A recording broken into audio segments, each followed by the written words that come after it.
pessoas! Tudo bem com vocês? Bem-vindos mais uma vez ao canal Contando Histórias. Eu sou a Karina Satiro e hoje a gente vai conversar um pouquinho sobre as garatujas e rabiscos das crianças.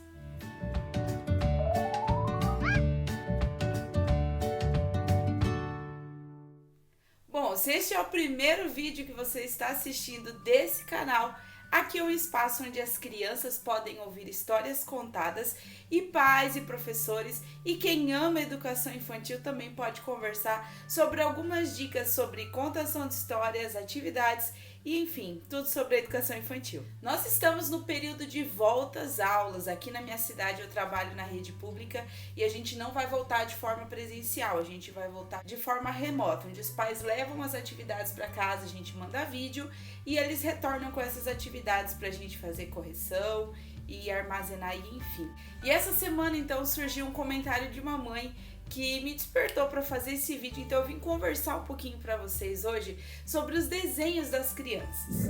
Nós adultos já temos a nossa coordenação motora praticamente formada e a gente vai desenvolvendo ela cada vez que a gente precisa aprender um movimento novo.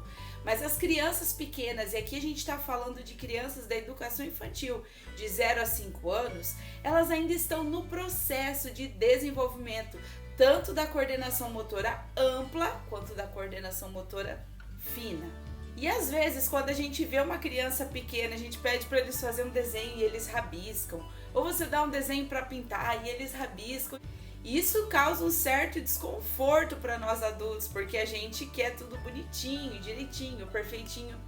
Mas a gente vai falar hoje aqui sobre esses rabiscos e as garatujas das crianças e por que a gente precisa deixar eles desenharem e pintarem livremente. No início, as crianças elas rabiscam principalmente pelo movimento. Quando a gente dá um desenho ou uma folha para uma criança menor, é muito comum que ela vá fazer esse movimento aqui. Isso se deve ao fato que esse movimento para eles é uma nova descoberta. Eles ainda não dominam todo o instrumento, seja ele um pincel, um lápis, um giz de cera. Então essas primeiras marcas gráficas, elas se dão principalmente pelo movimento. É muito característico também que o corpo acompanhe todo esse movimento. Por isso, prestem atenção, você que tem aí uma sala de alunos pequenos ou tem filhos menores, vocês vão perceber que eles adoram desenhar no chão. Isso se deve ao fato deles envolverem todo o corpo nessa atividade, nesse movimento. Aos poucos, as crianças vão desenvolvendo a percepção visual, a percepção motora, essa coordenação e começam a perceber as marcas gráficas que elas estão deixando registradas no papel, no chão, na parede. A motivação desses primeiros rabiscos para a criança é o próprio movimento, é descobrir como a sua mão produz as marcas. Por isso, nessa fase, as crianças geralmente começam a desenhar nas paredes, né? Quem nunca precisou pintar uma parede porque o seu filho foi lá e fez uma bela obra de arte? Então, uma dica para você evitar isso é conversar com a criança sobre os espaços destinados para o desenho. Então, sempre deixe ao alcance da criança folha sulfite, caderno de desenho, quem sabe uma parede de lousa, aquela folha de papel craft, o papel bobina, né? Você pode ter em casa e deixar lá no chão para a criança pintar livremente e conversar que aqueles espaços sim são destinados à pintura e não às suas paredes. Aos poucos esse traço vai evoluindo para uma coordenação mais fina e aí as crianças começam a desenhar bolinhas, tem a fase que elas desenham muitas bolinhas, vários risquinhos.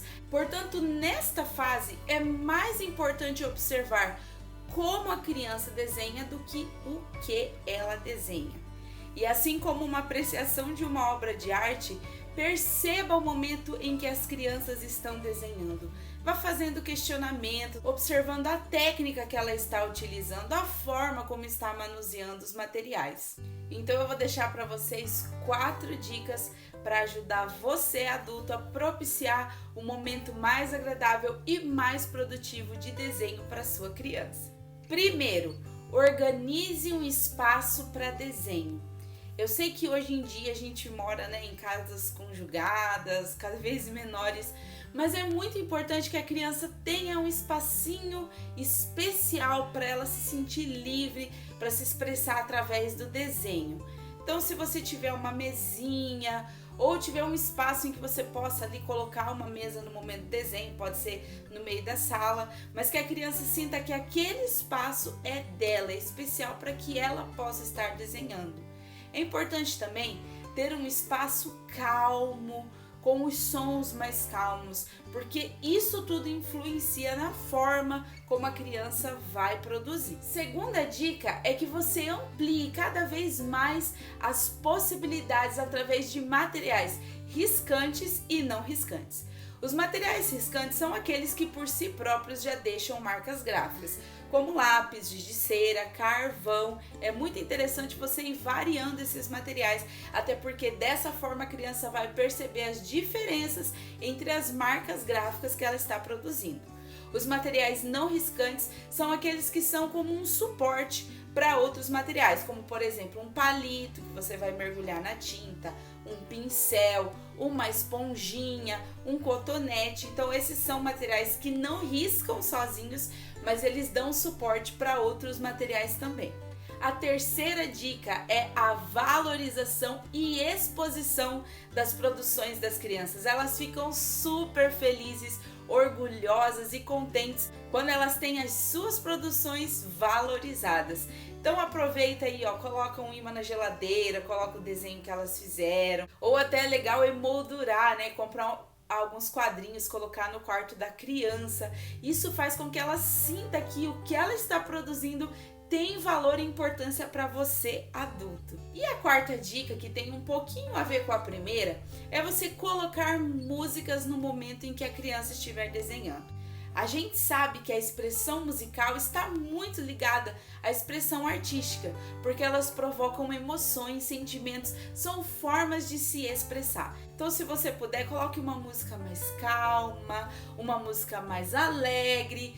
Também músicas clássicas, é uma ótima oportunidade para você inserir a criança também no mundo musical. Isso vai proporcionar emoções nas crianças para que elas possam se expressar ali no papel.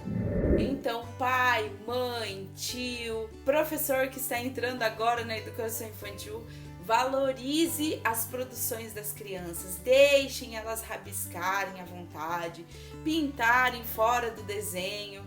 Elas estão aprendendo, elas estão iniciando o desenvolvimento da sua coordenação. Então é isso, pessoal. Eu espero que vocês tenham gostado desse tema que a gente abordou hoje. Não deixe de se inscrever aqui no canal, não deixe também de curtir esse vídeo, assim o YouTube entende que esse assunto é importante e manda para mais pessoas.